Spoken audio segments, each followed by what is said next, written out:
Oh, hello, maayong hapon. So it's around 2:30. Ya init pa gyud kaayo no nakamata jud ko kay usually inig-out na ko in the morning man good. Nara akong kuan, akong doggy. Ang pangalan kay Tit. So mao to siya. Mo usually mo out ko sa buntag 6 in the morning and then mauli ko diri sa balay around mga kuan na mga almost 7 na kay magchika-chika pa and all unya mamahaw pa. And then, pagka man uli na dayon, sa makatulog ko around 8 kapi na in the morning. So right now, nakamata ko kay portig yung inita. And then, I turn off my air condition system. No, kay, di na yun madala kung sige tagbayad og kuryente, murag mahurot atong sweldo. Murag manabaho lang ta, tungod lang sa kuryente, kay taas na kayo mas especially nga, nagkataas na ang palaliton everything, kuryente, grocery, tubig. So mangita tag pamaagi nga kuan muubos ang bayranan sa kuryente. So mo siya akong lugar diri in Mandaue. So it's a compound. Mo siya gate, ako kayo ang gate.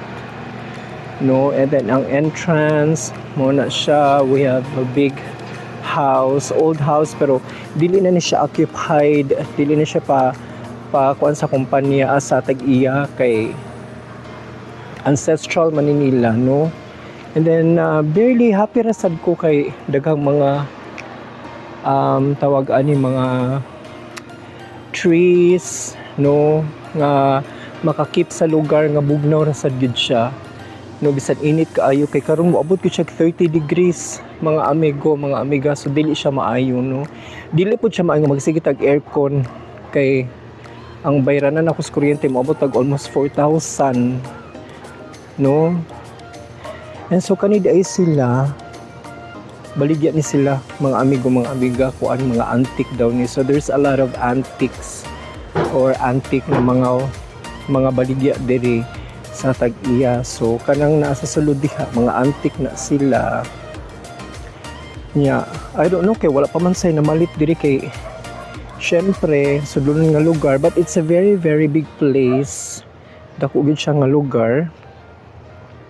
And then happy ra sad ko nga napunta ko diri kay because it feels like probinsya, no? It feels like a province within a big city like Mandaue, no. So kana akong unit, no, I have rented here mga almost 3 years na, and then kanisad napuno na sad na siya.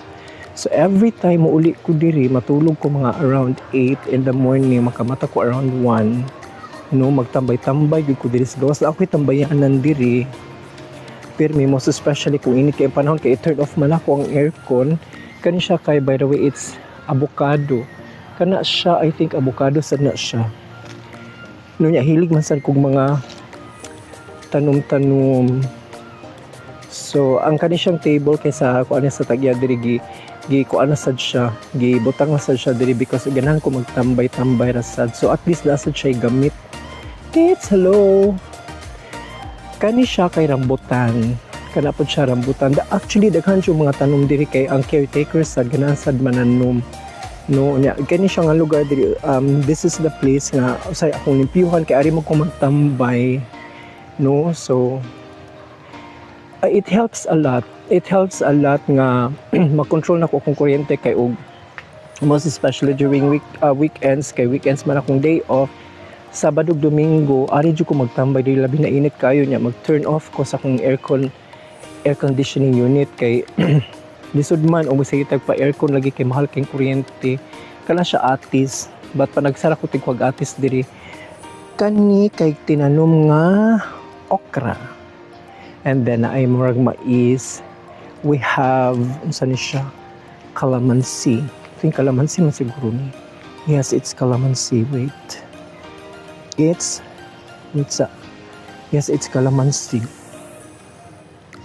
Yes, it's calamansi. Kana siya okay balo unsa, pero niun siya tambal daw kuno na herbal. I don't know unsa na siya. If you're going to look at sa dahon, I don't know unsa na siya, but only kanang mga mga katigulangan anak hibalo kani. I bet this is a nangka.